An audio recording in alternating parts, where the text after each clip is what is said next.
So what I want you to do right now is I want you to determine the Lewis dot structure for a molecule, the simplest possible molecule that contains nitrogen and hydrogen. And on the slide for your convenience, I have the Lewis dot structures for all the elements. So pause the video and see what you come up with.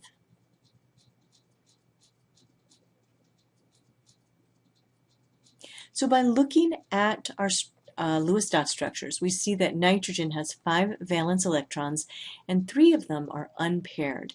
That means that nitrogen will form 3 bonds, so those 3 electrons can get paired, and hydrogen only has 1 unpaired electron. So hydrogen can only form 1 bond.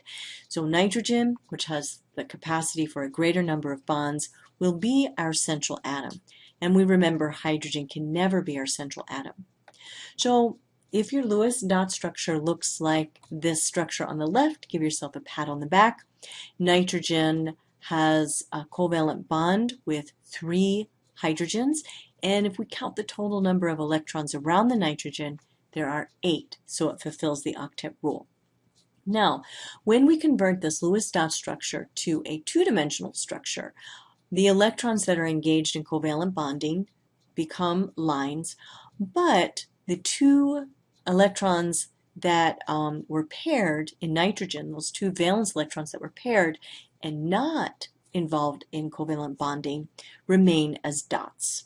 So those 2 dots are important, and it is important as we move forward to kind of get a sense for the type of bonding that individual atoms will engage in.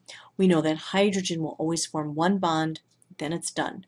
Carbon will always form 4 covalent bonds. Nitrogen, however, with 5 valence electrons, tends to have 1 lone pair and then 3 covalent bonds.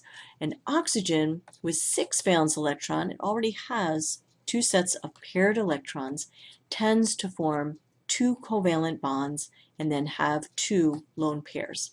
Now the halogens, on the other hand, have 3 pairs of paired electrons and just 1 unpaired electron. So like hydrogen, the halogens tend to form just 1 covalent bond.